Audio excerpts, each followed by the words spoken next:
Give it to Ryan. Make sure I can see it, though. I realized I was doing that behind Austria. I'm like, oh gosh, that's going to be difficult. Give it to Ryan.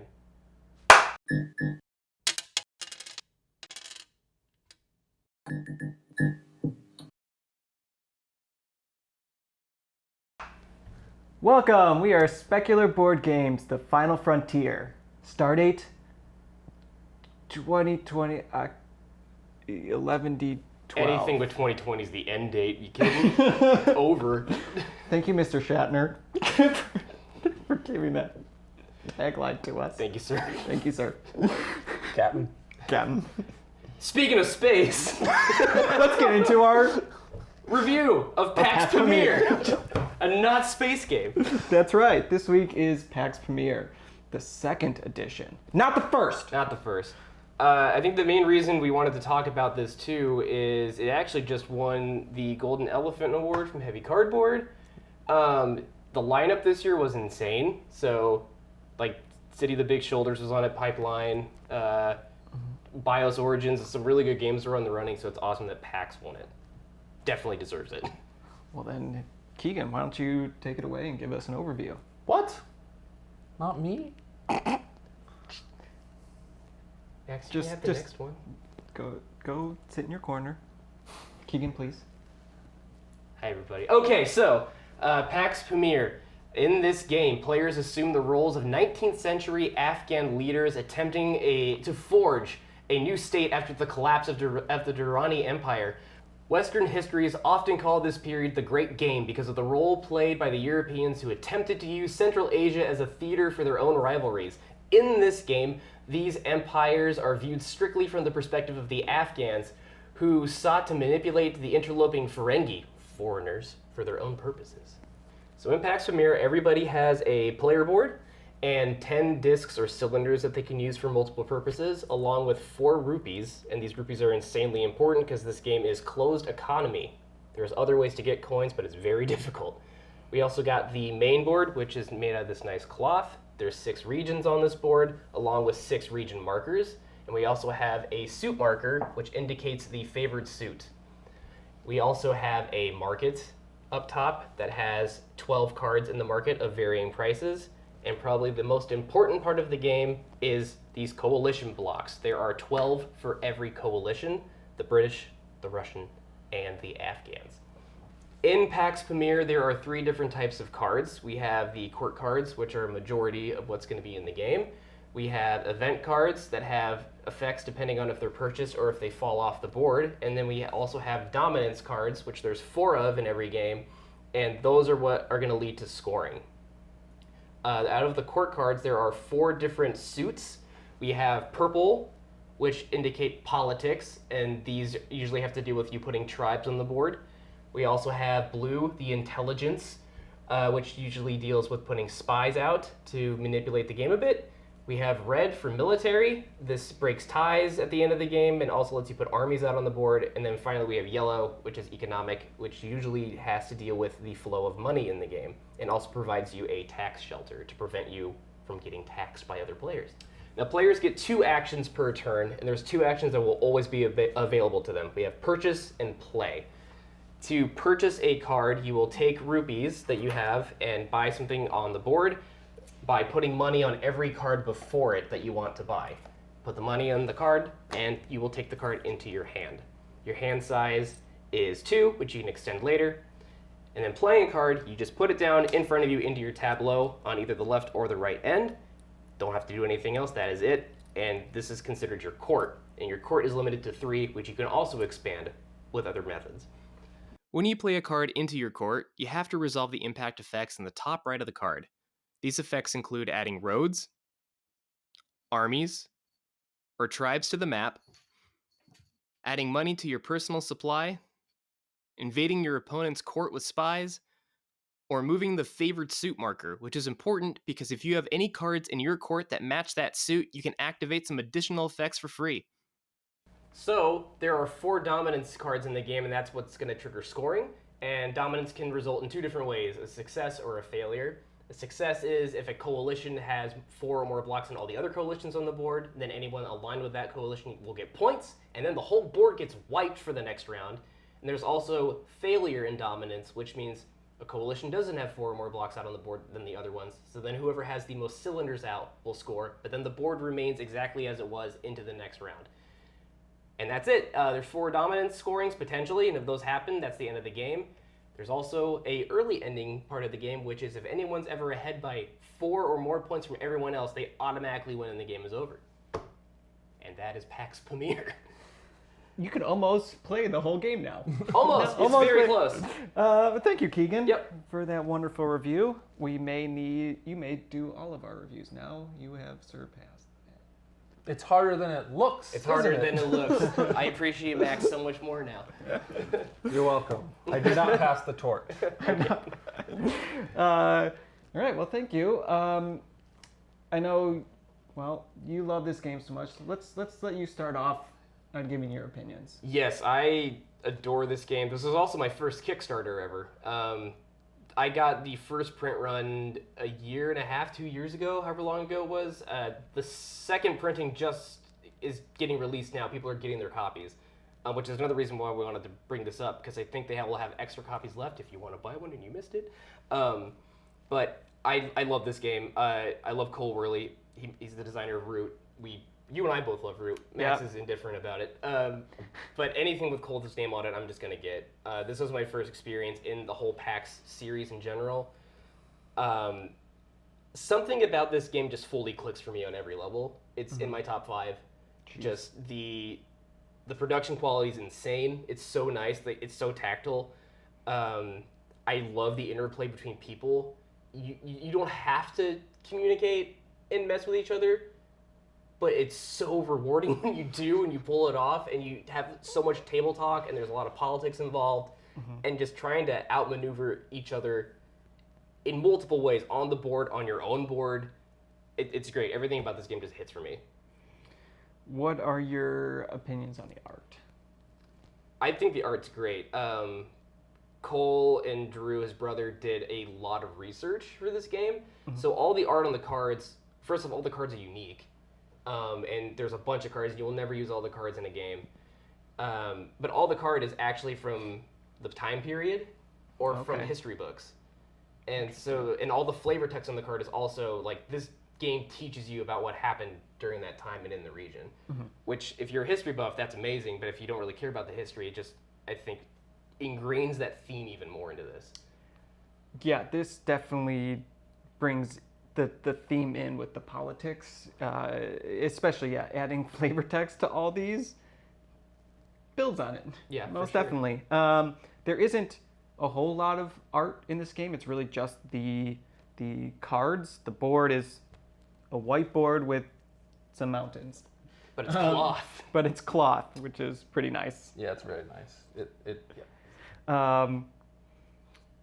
Like the pieces just have a little bit of design, but the actual like components themselves are out of this world. The most incredible part are these the roads and armies. They are. Keegan here has washed these. Yep. But they're like this, almost like this hard chalky, but it's like a hard plastic. I don't know exactly what this is, but it's like clay. Yeah, it almost feels like clay, designed clay, and it is real nice. I am very impressed by the quality of these components. The coins, though, I'm not. The metal coins, if you were to get them, do they come with the game normally? No. No. But if you were to get the metal coins, I don't know. These type of coins, I'm not particularly keen on. They're very thin. They don't stack well. I don't particularly care for that. I don't like almost like that knife edge on the coins. I like there being like a little rim or thickness because it helps with the stacking. Yeah. That I prefer in coins like Yokohama or Scythe. I really like those coins. It's kind of similar with the West Kingdom coins. These ones are a little better than those, but yeah, they're just thin and. I think this is a game, too, where you're not going to get enough money to stack. Yeah, that's exactly what I was going to say. I mean, you're unless going to you're get Max. like 8 coins. I had 8 coins at one point, but it's even still, that, yeah. Yeah. But it's still, they like, I don't know. They're nicer than cardboard. I mean, that's agree. 100% fair. 100% true. And Yes. way better than paper. Yeah. Yes. Yes. Max, what do you think of the art and the components? Oh, I really like everything. Like all the cards are unique and they look like almost like paintings or sketches or drawings, which I think is really cool. The board, even that it's on, and even inside the box, and even the back of the player boards, all have this really pretty either painting or just like drawing. It looks like historical, and I really dig the art for this game. And the whole presentation, the cloth board, and the pieces. Yeah, everything about the way this game looks is great. So there's a big emphasis on looks in there. I already gushed about this. I want to hear what both of you have to say. Max, you start because you gave that a hard look. So the first time I played this, I think we played it 2 times in the same night. The first time I played it, and I was utterly confused. I didn't really get the it was like. I feel like this game is somewhat fashion over function, which is odd for me to say because that normally doesn't bother me.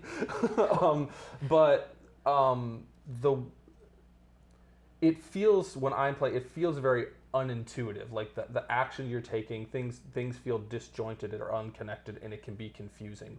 Once you've gotten, like I've played it now 3 or 4 times, I feel like, and I feel like I finally understand it, and I'm starting to like it. I love-hate it. It's like a love-hate. Like, I lose a lot in games, so I don't really mind losing. However, I think last night when we played this, that might have been the angriest I've ever gotten in a board game. And I don't really get angry in board games, but there was just a feeling of this is a horrendously mean game.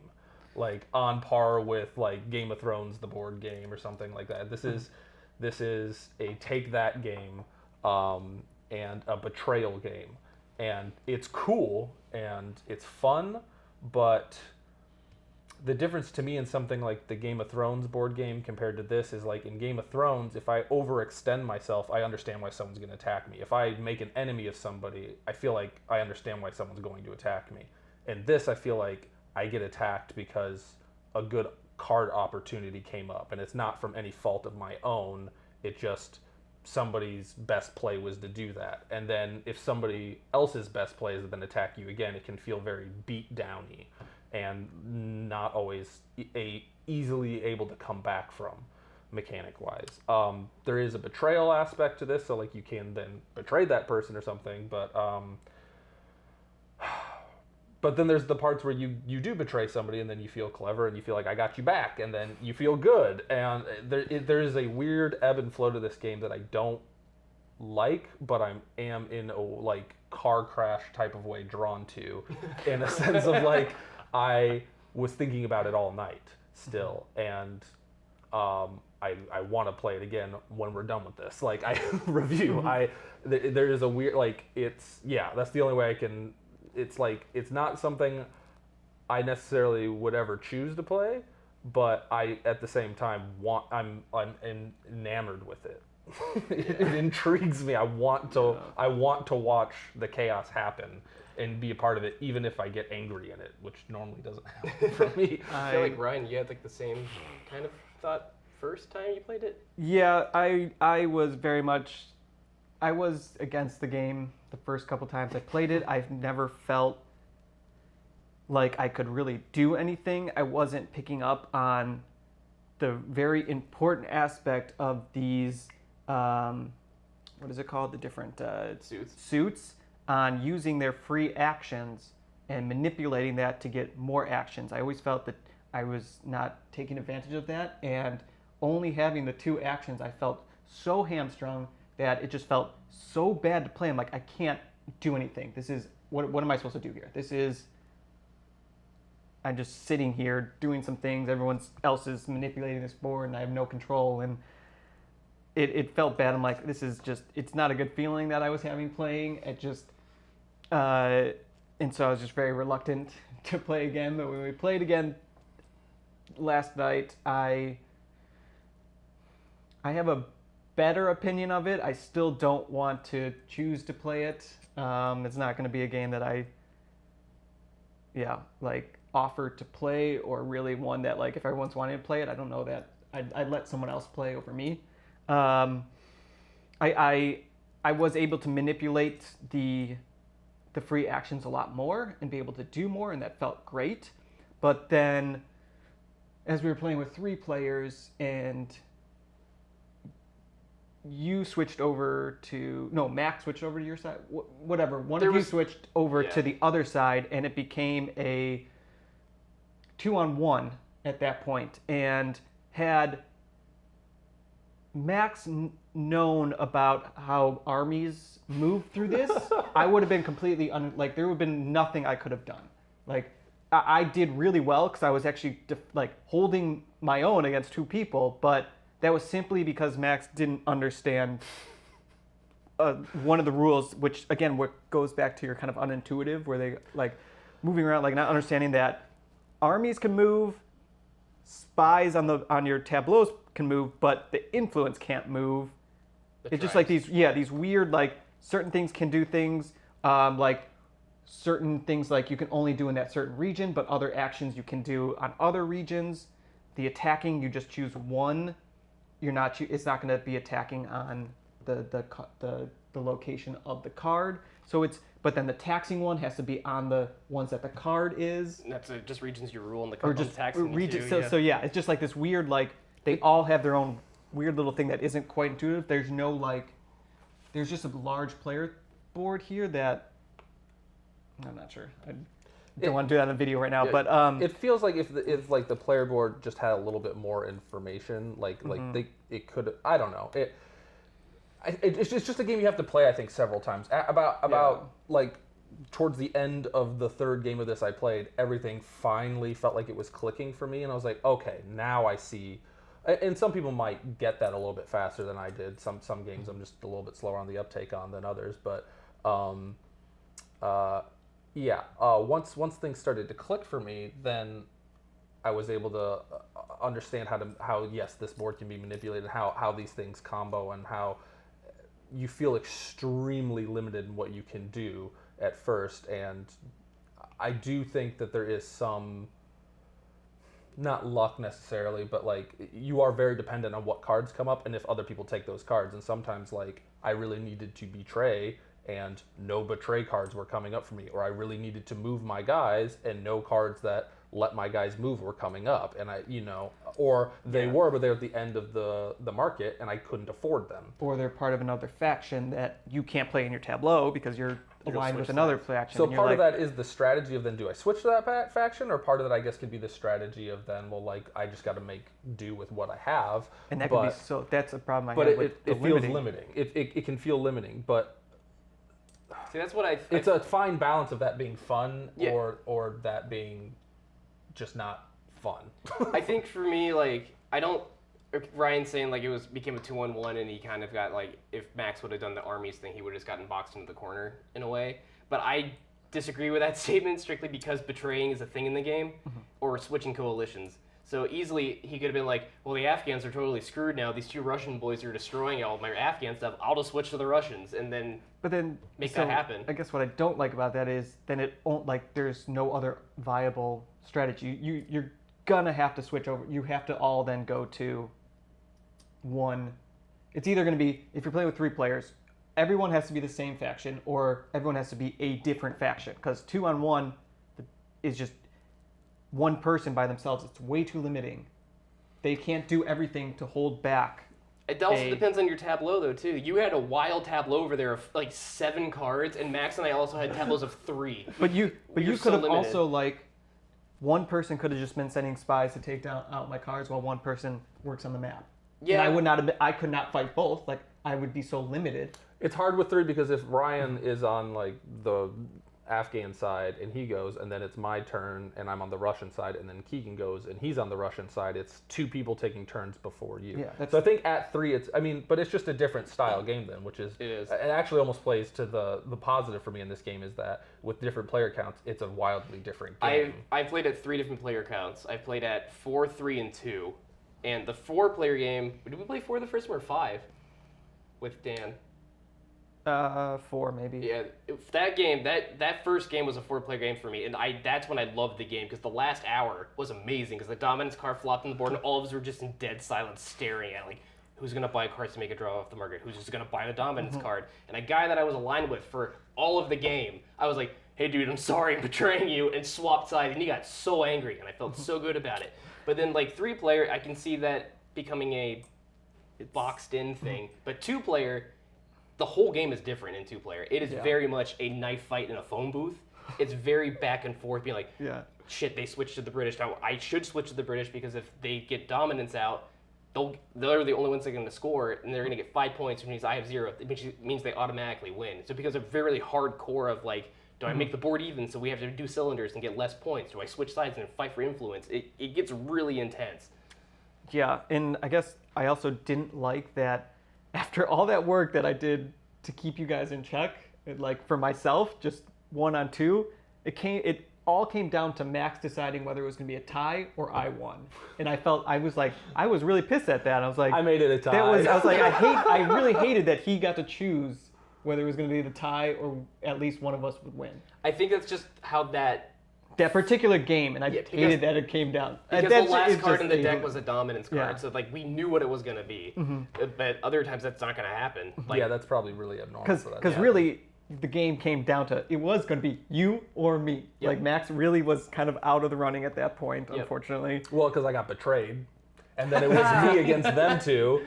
And I didn't have any good options. Technically, you came back onto our side eventually. Well, I almost was able to swing it, but I needed one more action. If the suit hadn't changed, I would have actually probably been able to pull it off. Probably. Yeah.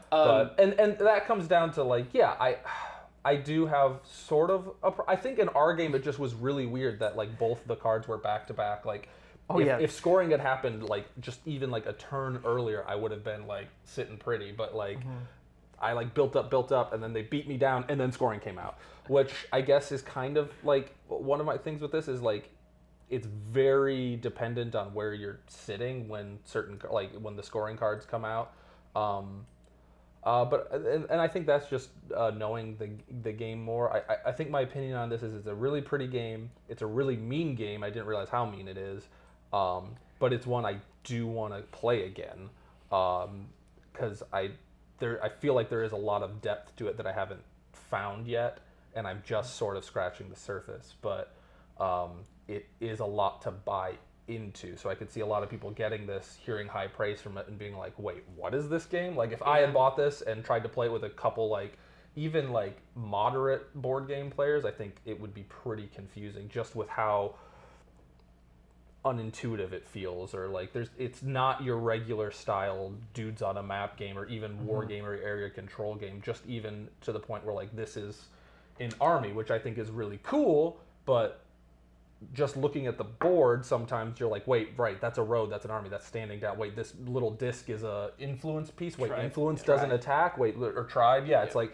it just, there's nothing in this game that necessarily screams like this is what this is. You have to fully like memorize the iconography and just the symbols in this game to even be able to be moderately impactful. Well, more than just memorizing the symbols, you need to know what those symbols do, because the symbols aren't going to tell you who moves, who's able to actually do that act, like which pieces do those actions. You have to go through and have your little reference card there.